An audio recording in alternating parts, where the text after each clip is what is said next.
Isinusulong sa Kamara ang panukalang layong gawing requirement sa mga pribado at pampublikong establishmento ang paglalagay ng paradahan ng mga bisikleta. Sa pamamagitan nito, maaaring mas mahikayat ang publiko na magbisikleta para sa kalusugan at para makaiwas sa trapiko. Balitang hatid ni Cedric Castillo. Di na raw baling walang auto. Kung kahit 2 wheels ang service, disente pa rin ang arrive mo. Ang empleyadong si Julius, office barong ang get up habang pumapadyak.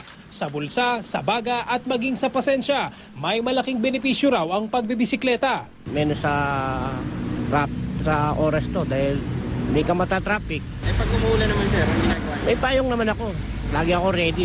Tumingin lamang sa tabi-tabi, makikitang parami na nga ng parami ang nahihikayat magbike. Pang-exercise man o pang-service sa araw-araw. Pero marami rin daw ang di nakakaalam na kagaya ng mga dechikot.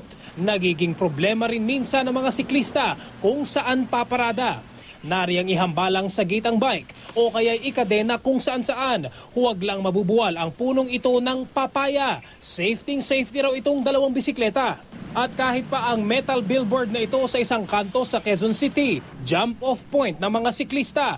Basta't may sariling kadena, wala nang paapaalam. Kampante raw ang mga tulad ni Manong na iwan maghapon ng bike. Hindi kayo natatakot na mawala yung bisikleta? Nakaano naman siya. Nakatali, tsaka man dyan naman sa tapat yung gwardiya. Saka meron kayo security dyan. Opo, dalawa. Gaano ka-importante na merong matinong parkingan ng mga bisikleta?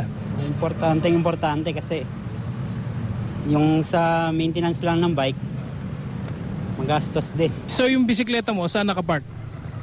Sa sa mismong loob ng building. Mas maganda sa loob kasi para hindi mawala.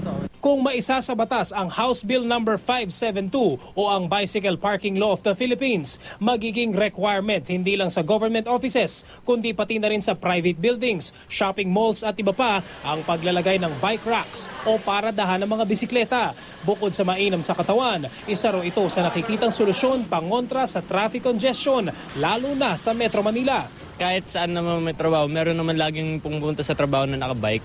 Di ba parang hindi na nakakalat-kalat kung saan yung mga bike. Mahalaga kasi para din marami rin ang mahikayat magbisikleta.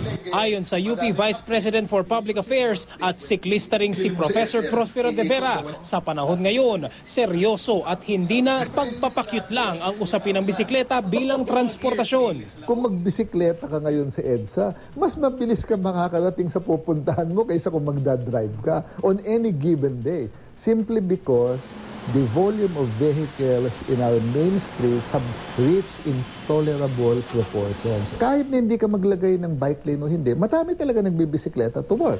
Kung tutuusin, dito sa Pilipinas, hindi raw problema ng mga siklista ang init at alinsangan sa mga kalsada. Ang number one concern daw, makakarating ka ba ng buo sa pupuntahan at kung tiyak bang hindi manenenok ang iyong sasakyan.